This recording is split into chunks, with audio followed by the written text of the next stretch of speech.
We have, actually let me change colors here. Let's go back to black. Okay, so what I've done is I put a 3 over 3 next to the half and a 2 over 2. And once we now multiply these two denominators here, which is going to give us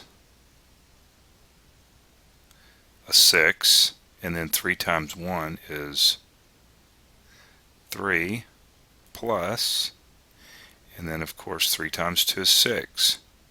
So as you can see now we have a common denominator. And of course 1 times 2 is 2. And since we have a common denominator, now what we can do is you rewrite the denominator and you add the numerators. So 3 plus 2 is 5. And as you can see here, we cannot reduce this down anymore.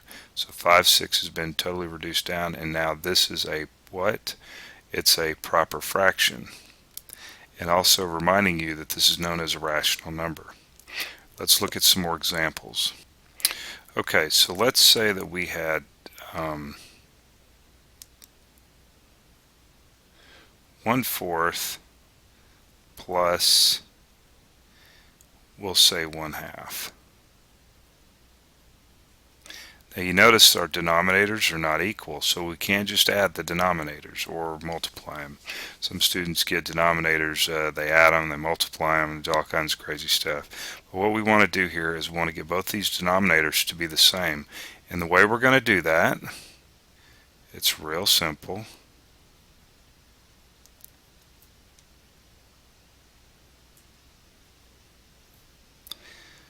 I am going to multiply this part of the fraction by 2 over 2.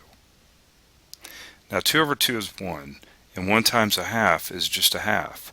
So we're not really doing anything here other than putting a 2 in the numerator and a 2 in the denominator. Now I'm going to go ahead and now rewrite this fraction. So rewriting the 1/4.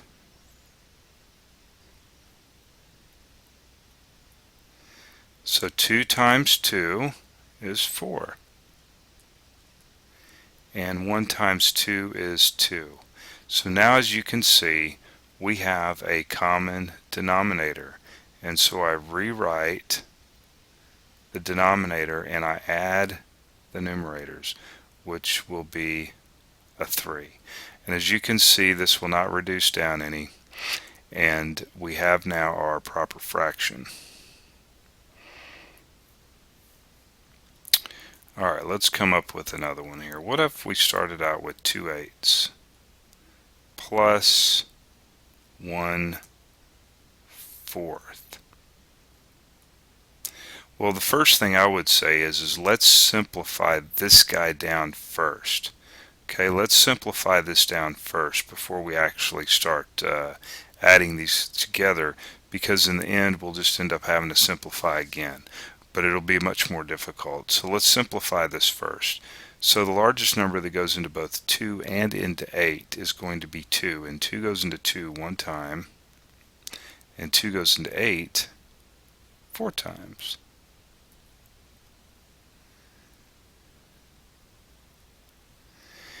We have a common denominator. So we just rewrite the 4 and we add the numerators. Now of course we're going to end up simplifying this down, but it's not going to be as bad.